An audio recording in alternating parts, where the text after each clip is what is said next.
रणदीप सुरजेवाला ने कलायत विधानसभा में टिकटार्थियों की फौज तैयार कर दी है, जबकि पहले से ही अनीता ढुल और जयप्रकाश भी तैयारी में हैं।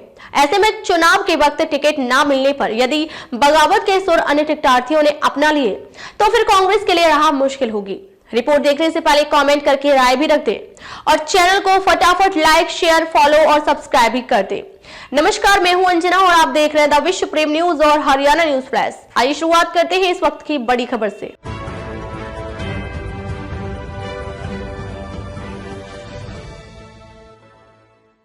कलायत विधानसभा में कांग्रेस कार्यकर्ता कम और टिकटार्थी ज्यादा बनाए जा रहे हैं। वैसे तो यह हाल पूरे प्रदेश का है, पर कलायत में हाल कुछ और ही है। इतने ज्यादा टिकटार्थी अब पोस्टर लगवाने, रैलियों में गाड़ी भरवाने के लिए तो ठीक है, पर जब चुनाव आते हैं तो सब टिकट मांगते हैं। टिकट रेल की तो है नहीं, सबको दी जाए, यह तो एक को ही मिलेगी।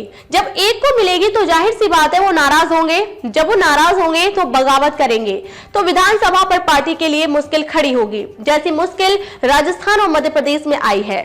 मध्य प्रदेश में जो 22 सीटों पर पार्टी को मुश्किलें आई हैं, उससे तो रणदीप सुरजेवाला भली भांति परिचित है, क्योंकि वो वहां का प्रभारी रहा है। 2018 में ऐसा हो भी चुका है, तब कांग्रेस को 60 सीटों पर हार मिली थी। अब हरियाणा में भी ऐसा हो सकता है। कलायत में रणदीप सुरजेवाला के 5 चेहरे अब टिकट की दौड़ में हैं। सबसे पुराना विजेंद्र मान और धर्मवीर कोलेखा थे। इसके साथ सुनील कुंडू भी जुड़ गए। अब हाल ही में श्वेता ढुल ने भी रणदीप सुरजेवाला की अगुवाई में कांग्रेस का फटका पहनकर कांग्रेस में शामिल होकर कलायत में चुनाव लड़ने की दावेदारी भी ठोक दी है।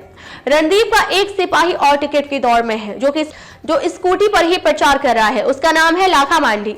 इसके अलावा कुमारी शैलजा की तरफ से अनीता ढुल बड़सीकरी है, तो वहीं भूपेंद्र हुड्डा की तरफ से भी 2 चेहरे हैं, बाबू बेटा इनेकी, जयप्रकाश और विकास। कलायत विधानसभा में कांग्रेस के 8 टिकटार्थी हैं, जिसमें टिकट एक को मिलनी है। जयप्रकाश कलायत का पहले भी, पर तब उन्होंने पार्टी से नहीं बल्कि निर्दलीय चुनाव लड़ा था।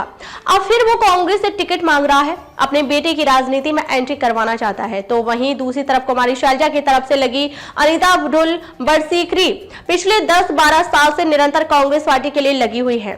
हर गली छान दी है, विधानसभा में फैली समस्याओं पर भी काम कर रही है। सुनीता कुंडू पर रणदीप सुरजेवाला के अलावा नवीन जिंदल का भी आशीर्वाद है। चर्चा है कि नवीन सुनील को भाई की तरह मानता है। यह पहले जिला पार्षद भी रहा है। इसके बाद बात करें धर्मवीर कोलेखा, रणदीप की गुडविल में रहा है। रणदीप ने जिसे प्रदेश का किसान सेल का अध्यक्ष बनाया था, पिछले चुनाव में भी वह टिकटार्थी रहा था। इसके बाद बात करें विजेंद्र मान की। विजेंद्र मान तेजेंद्र मान का बेटा है।